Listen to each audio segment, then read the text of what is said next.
नमस्कार। आज हम बात करने वाले हैं भारत के सबसे बड़े नेशनल कैंपेन्स में से एक की, स्वच्छ भारत अभियान। इसका नाम तो सबने सुना है, लेकिन ये सिर्फ एक सफाई अभियान से कहीं ज्यादा था। ये असल में पूरे देश की सोच बदलने की एक कोशिश थी। महात्मा गांधी का ये स्टेटमेंट कि स्वच्छता आज़ादी से ज्यादा जरूरी है, इस पूरे मिशन की कह सकते हैं रूह है। पर सोचने वाली बात यह है कि आखिर आज़ादी के इतने सालों बाद 21वीं सदी में इस मिशन को लाने की जरूरत ही क्यों पड़ी? इसको समझने के लिए पहले जमीनी हकीकत को देखना पड़ेगा। तो आखिर 2014 से पहले इंडिया में ऐसी क्या सिचुएशन थी? ये सवाल ही उस बड़ी प्रॉब्लम की तरफ इशारा करता है जिसे इस मिशन ने आकर ठीक करने की कोशिश की। चलिए उस दौर के चैलेंजेस को थोड़ा और करीब से देखते हैं। तो इस पूरी कहानी को हम 5 हिस्सों में समझेंगे। शुरुआत करेंगे उस सबसे बड़ी चुनौती से जो देश के सामने थी। तो पहला सेक्शन, स्वच्छता की चुनौती। देखिए, 2014 से पहले की तस्वीर साफ कहूं तो कुछ खास अच्छी नहीं थी। इंडिया के कई हिस्से, चाहे शहर हों या गांव, साफ सफाई की ऐसी गंभीर समस्याओं से जूझ रहे थे जिसका सीधा असर करोड़ों लोगों की हेल्थ और उनकी जिंदगी पर पड़ रहा था। जरा सोचिए, शहरों में जगह जगह कचरे के ढेर लगे हुए और गांवों में तो वेस्ट मैनेजमेंट का कोई सिस्टम ही नहीं था। ये एक तरह से एक नेशनल हेल्थ क्राइसिस जैसा था जिसे शायद हम नजरअंदाज कर रहे थे। और ये नंबर देखिए, हर 100 में से 80 लोग गांवों में खुले में शौच करते थे। ये आंकड़ा सच में चौंकाने वाला है ना? इसका मतलब साफ है कि रूरल इंडिया की एक बहुत बड़ी आबादी के पास बेसिक टॉयलेट फैसिलिटी तक नहीं थी। और ये सिर्फ डिग्निटी या सम्मान की बात नहीं थी। इसकी वजह से हैजा, डायरिया, टाइफॉइड जैसी कितनी ही जानलेवा बीमारियां तेजी से फैल रही थीं। अब इस समस्या का हल अचानक से नहीं सोचा गया। इसकी प्रेरणा, इसकी जड़ें इंडिया के इतिहास और महात्मा गांधी की सीख से बहुत गहराई से जुड़ी हुई हैं। गांधी जी हमेशा से ये मानते थे कि एक साफ सुथरा माहौल ही एक हेल्दी सोसाइटी की नींव है, और उन्होंने अपनी पूरी जिंदगी इसी विचार को आगे बढ़ाया। उनके लिए सफाई सिर्फ सफाई नहीं थी, ये सेल्फ रिलायंस यानी आत्मनिर्भरता और नेशनल प्राइड यानी राष्ट्रीय गौरव का प्रतीक थी। तो चलिए आप देखते हैं कि कैसे गांधी जी के इस ऐतिहासिक विजन को आजाद भारत की सबसे बड़ी नेशनल पॉलिसीज में से एक में तब्दील किया गया। 2 अक्टूबर 2014 यानी गांधी जयंती, प्रधानमंत्री नरेंद्र मोदी ने दिल्ली के राजघाट से स्वच्छ भारत अभियान की शुरुआत की। ये डेट और ये जगह दोनों ही बहुत सिंबॉलिक थे। इससे ये मिशन सीधे गांधी जी की लेगेसी से जुड़ गया और ये एक साफ संदेश था कि ये सिर्फ एक सरकारी स्कीम नहीं बल्कि एक राष्ट्रीय कर्तव्य है।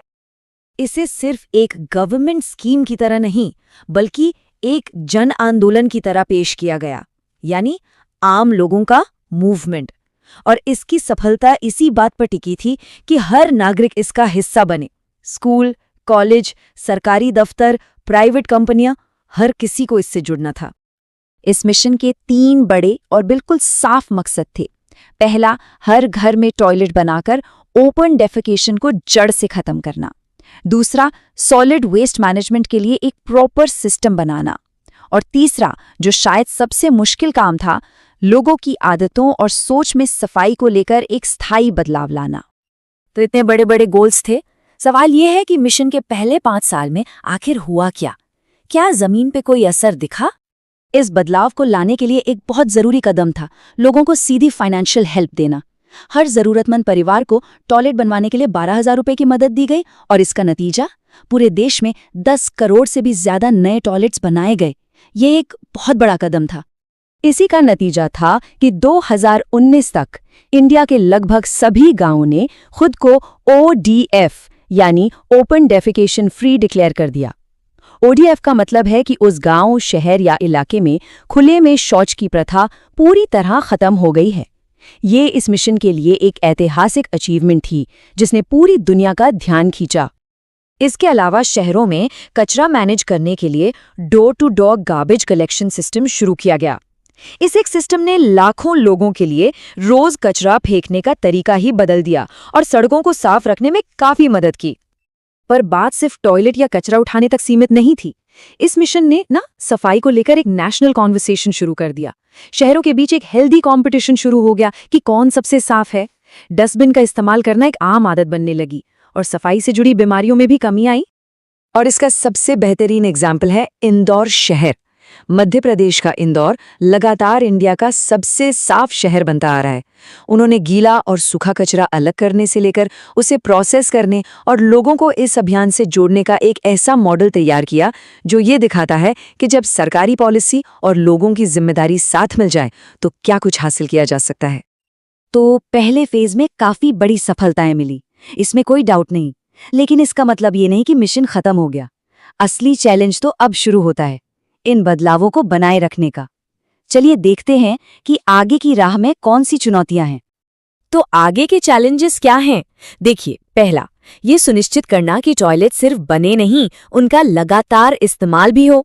दूसरा, कचरे को प्रोसेस और रिसाइकिल करने का एक प्रॉपर इंफ्रास्ट्रक्चर बनाना।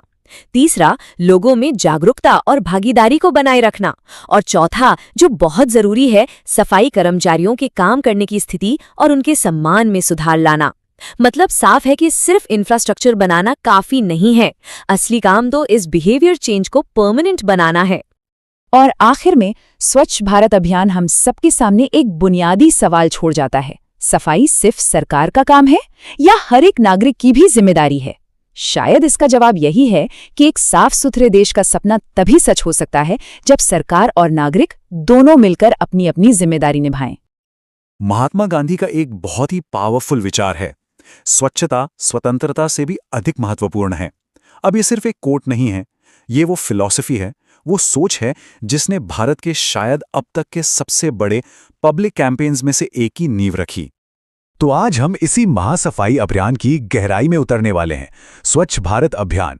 और एक बात साफ कर दें, ये कहानी सिर्फ झाड़ू और कूड़ेदानों की नहीं है। नहीं, ये कहानी है करोड़ों लोगों के दिल और दिमाग, उनकी आदतों को बदलने की। तो चलिए देखते हैं कि आज हम क्या क्या समझने वाले हैं।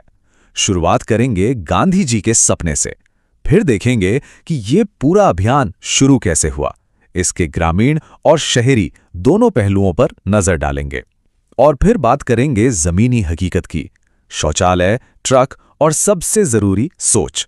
और आखिर में हम इस पूरे मिशन का एक रिपोर्ट कार्ड देखेंगे। तो सबसे पहला सवाल, गांधी का स्वच्छता का सपना, आखिर इतने बड़े मिशन की जरूरत पड़ी ही क्यों? इसे समझने के लिए हमें 2014 से पहले के भारत में जाना होगा और देखना होगा कि गांधी जी बहुत पहले क्या बदलने की कोशिश कर रहे थे। देखिए, 2014 से पहले की जो तस्वीर थी वो काफी गंभीर थी। खुले में शौच एक आम बात थी, रोज की हकीकत, जो जानलेवा बीमारियां फैला रही थीं। शहर हो या गांव, गलियां कूड़े से पटी रहती थीं। कॉलेरा और डायरिया जैसी पानी से होने वाली बीमारियां आम थीं। और शायद सबसे बड़ी बात, ये महिलाओं के सम्मान और सुरक्षा से जुड़ा एक बहुत ही गहरा मुद्दा था। और इसी संकट के जवाब में जन्म हुआ एक बहुत बड़े राष्ट्रव्यापी आंदोलन का, स्वच्छ भारत अभियान। ये एक बहुत ही बोल्ड स्टेप था जिसका मकसद था पूरे देश की तस्वीर बदलना। और इसकी जो लॉन्च की तारीख थी वो भी बहुत सोच समझकर चुनी गई, 2 अक्टूबर 2014, महात्मा गांधी की 145वीं जयंती। लक्ष्य क्या था? लक्ष्य था कि ठीक 5 साल बाद गांधी जी की 185वीं जयंती तक भारत को खुले में शौच से मुक्त बनाना। और मिशन का जो लोगो है वो अपने आप में पूरी कहानी कहता है कि नहीं? गांधी जी का वो मशहूर चश्मा, ये इस बात की याद दिलाता है कि ये मिशन उनके स्वच्छ भारत के सपने को उन्हीं की नजरों से देखने और उसे हकीकत में बदलने के बारे में है। तो अब सवाल ये है कि इतने बड़े देश में इसे लागू कैसे किया गया? देखिए, भारत बहुत बड़ा और डाइवर्स देश है। एक गांव की जो चुनौतियां हैं वो एक शहर से बिल्कुल अलग होती हैं। इसीलिए इस मिशन को 2 अलग अलग हिस्सों में बांटा गया, एक ग्रामीण भारत के लिए और दूसरा शहरी भारत के लिए। एक तरफ था स्वच्छ भारत मिशन ग्रामीण, जिसे जल शक्ति मंत्रालय देख रहा था। इसका सिर्फ एक मकसद था, बिल्कुल लेजर फोकस, खुले में शौच को खत्म करना। और दूसरी तरफ था स्वच्छ भारत मिशन शहरी, जिसकी जिम्मेदारी थी ministry of housing and urban affairs के पास। इनका फोकस था सॉलिड वेस्ट मैनेजमेंट, मतलब कचरा प्रबंधन, और शहरों में कम्युनिटी टॉयलेट्स बनाने पर। चलिए अब जरा जमीनी हकीकत पर आते हैं। बात करते हैं शौचालयों की, कचरा उठाने वाले ट्रकों की, और शायद सबसे जरूरी चीज, लोगों की सोच की। क्योंकि कोई भी योजना उतनी ही अच्छी होती है जितनी अच्छी तरह से उसे लागू किया जाए। और जो इसका स्केल था वो तो बस हैरान कर देने वाला है। सोचिए, 2014 और 2019 के बीच 11 करोड़ से ज्यादा, जी हां, 110 मिलियन से ज्यादा नए घरेलू शौचालय बनाए गए। सरकार ने या तो ये खुद बनवाए या फिर लोगों को इन्हें बनाने के लिए आर्थिक मदद दी। ये एक अभूतपूर्व काम था। और ये मिशन हमारी कल्चर का हिस्सा कैसे बना, इसका सबसे अच्छा उदाहरण है ये जिंगल, गाड़ी वाला आया घर से कचरा निकाल। शहरों में ये सिर्फ एक गाना नहीं रहा, ये सुबह की रूटीन का एक हिस्सा बन गया जिसने घर घर से कचरा इकट्ठा करने की आदत डाली। लेकिन यहीं पर एक बहुत बड़ा सवाल खड़ा होता है। शौचालय तो बन गए, इंफ्रास्ट्रक्चर तैयार हो गया, पर क्या लोगों की सोच बदली? क्या सदियों पुरानी आदतें बदली? और यही इस मिशन की शायद सबसे बड़ी चुनौती थी। जरा एक असली फीडबैक सुनिए। मैं बचपन से खुले में ही शौच करता आया हूं, बाथरूम में हमको घुटन हो रहा था। ये एक लाइन सब कुछ बता देती है। सिर्फ शौचालय बनाना काफी नहीं था, लोगों को ये समझाना कि इनका इस्तेमाल करना है, वो एक बिल्कुल अलग जंग थी। तो आखिर इस मिशन का रिपोर्ट कार्ड कैसा रहा? अब अपने आखिरी हिस्से में हम इसकी कामयाबियों और उन चुनौतियों पर नजर डालेंगे जो आज भी मौजूद हैं। अच्छा, नतीजों को समझने के लिए ना कुछ जरूरी शब्दों को जानना होगा। पहला है ODF, यानी ओपन डेफिकेशन फ्री। इसका सीधा सा मतलब है कि कोई भी खुले में शौच नहीं कर रहा है। फिर आता है ODF प्लस, जो एक कदम आगे है। इसमें यह पक्का किया जाता है कि कम्युनिटी टॉयलेट्स चालू हालत में हैं और साफ सुथरे हैं। और सबसे आखिर में है ODF प्लस प्लस, जिसका मतलब है कि मल और गंदे पानी का सुरक्षित तरीके से निपटारा हो रहा है। और आंकड़े जो सामने आए वो वाकई चौंकाने वाले थे। जरा इस चार्ट को देखिए। 2014 से पहले 40% से भी कम गांव ODF थे और 2019 तक यह आंकड़ा लगभग 100% तक पहुंच गया। ये एक ऐतिहासिक कामयाबी थी जिसने ग्रामीण भारत की तस्वीर ही बदल दी। लेकिन इसका असर सिर्फ इन नंबरों से कहीं ज्यादा गहरा था। इसका मतलब था बेहतर सेहत और पानी से होने वाली बीमारियों में कमी। इसका मतलब था महिलाओं के लिए ज्यादा सम्मान और सुरक्षा, और पूरे देश में स्वच्छता को लेकर एक नई जागरूकता पैदा हुई। ये सिर्फ एक सफाई अभियान नहीं था, ये एक तरह की सामाजिक क्रांति थी। पर लड़ाई अभी खत्म नहीं हुई है।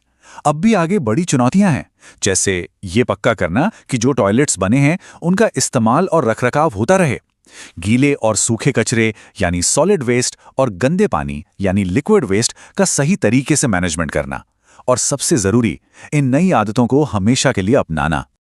तो ये हमें हमारे आखिरी सवाल पर ले आता है। क्या स्वच्छ भारत मिशन पूरा हो गया है या ये एक ऐसा सफर है जो अभी भी जारी है? इसमें कोई शक नहीं कि इस मिशन ने भारत को हमेशा के लिए बदल दिया है, लेकिन एक पूरी तरह से स्वच्छ भारत का सपना वो एक ऐसा सफर है जिसे अभी भी पूरा करना बाकी है।